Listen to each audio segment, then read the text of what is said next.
Salut à tous, c'est Punk de la chaîne, bienvenue sur cette vidéo qui aujourd'hui va parler d'adaptation. C'est un mot que j'entends assez régulièrement, que ce soit en session ou dans mon quotidien, avec beaucoup de personnes qui disent que, en fonction de problématiques ou d'éléments de leur quotidien, ils vont s'adapter.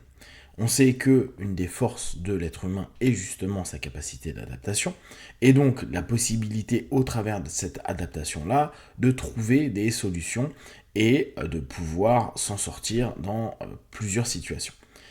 Ce matin, en écoutant la radio, j'entendais une chronique concernant l'hypothèse qui a de fortes chances de devenir une réalité de l'augmentation de la température en France de 4 degrés sur les décennies ou centaines d'années à venir. Dès lors, il est impératif de considérer la notion d'adaptation, c'est-à-dire comment allons-nous nous adapter. La plupart du temps, ce que j'ai constaté, c'est que quand on parle d'adaptation, beaucoup de personnes l'ont associé à l'improvisation. En somme, je vais m'adapter en trouvant le moment où il le faudra, une option qui me permettra de résoudre ma problématique. On s'aperçoit, si on reprend par exemple le climat, que c'est quand même quelque chose qui est assez inconscient dans les circuits politiques ou industriels, où on sait quand même qu'il y a des choses qui se passent, qu'il y a des constructions par exemple qui sont encore faites où il ne faudrait pas qu'il y ait de construction, et qui, 10, 15, 20 ans plus tard, commencent à dire « Ah, bah mince, l'océan monte » ou il y a d'anciennes zones marécageuses qui, d'un coup, vont être submergées par les eaux, etc., etc. Et là, il y a une espèce de « Ah, c'est pas normal, comment ça se fait ? Il faut qu'on trouve une solution. » La solution, elle était déjà en amont.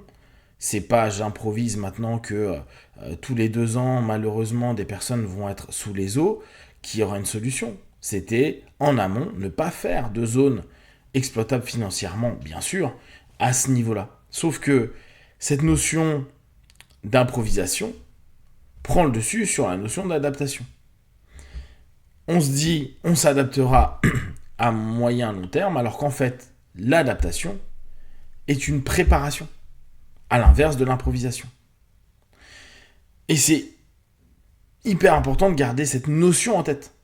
Si je veux m'adapter, je dois me préparer aux différentes options que je vais pouvoir mettre en place. Avec bien sûr un delta qui est l'inconnu, que je ne peux pas percevoir. Pour les personnes qui suivent un petit peu les podcasts sur la méthode Silva, où José Silva et puis Lee, vous l'entendez beaucoup, parler d'intuition. L'un des buts de l'intuition et de Silva, c'était de prendre de l'information pour pouvoir anticiper potentiellement ce qui va se passer. Or, la notion d'anticipation est la qualité qui va nous permettre de nous adapter. On connaît, on a un paquet d'informations, de data, de données, et donc, je peux commencer à avoir des stratégies ou des tactiques même, pour pouvoir mettre en place des actions qui permettront de ne pas me retrouver dans un problème, voire d'anticiper le problème avec déjà l'ensemble des moyens pour résoudre ce problème-là.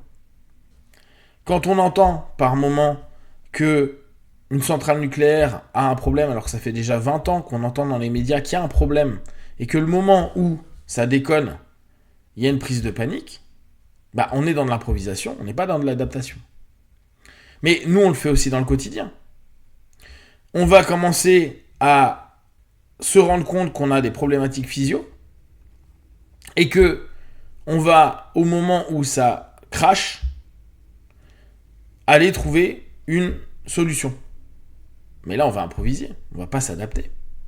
L'adaptation, c'était de se rendre compte qu'il y avait un ensemble d'éléments qui commençaient à être dissonants, et de commencer peut-être à aller voir des experts ou à changer ses comportements X et Y pour faire en sorte qu'on n'arrive pas au point de crash. On va la voir beaucoup dans les échecs. Si vous jouez un peu aux échecs, vous savez qu'il y a cette notion où, bien sûr, on peut avoir l'impression que la personne s'adapte et improvise dans ce sens-là plutôt, improvise sur ce que l'autre va faire en face, alors que la plupart du temps, on sait que dans les échecs, il y a des stratégies qui sont préétablies, et il y a un ensemble d'automatismes qui sont mis en place, parce que on sait, on connaît, on a l'information, on a la connaissance, pour pouvoir jouer en fonction de chaque mouvement de notre opposant. Ce qui nous amène, nous, à nous dire, ok, est-ce que je suis quelqu'un qui m'adapte ou est-ce que je suis quelqu'un qui m'improvise ou qui improvise des choses?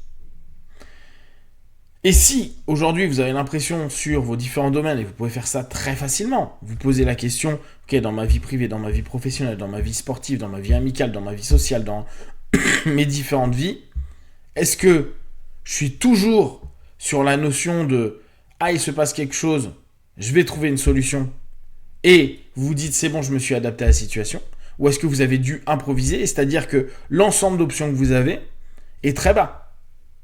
Et je vous rappelle, pour ceux qui suivent un petit peu Condor, la deuxième idée de Condor, c'est définir les cadres dans lesquels on est pour trouver un maximum d'options et neutraliser les options qui ne sont pas adaptées et possibles à un moment donné, dans ce cadre-là. Cadre qui est toujours spatio-temporel. Donc, rappelez-vous et posez-vous la question de savoir est-ce que vous avez assez de data et de données sur des éléments qui peuvent se passer sur le futur. Bien sûr, il y a toujours des éléments que l'on ne peut pas prévoir. Il y a toujours des éléments qui vont nous prendre de court. C'est pas forcément grave. C'est juste que pour s'adapter, il va falloir aller prendre de l'info. Il va falloir préparer notre adaptation.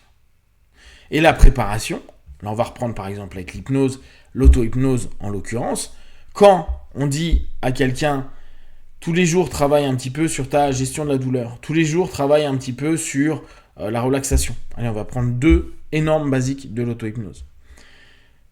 C'est pas je fais de l'auto-hypnose quand ça va pas, ou là je suis pas en logique d'adaptation mais d'improvisation.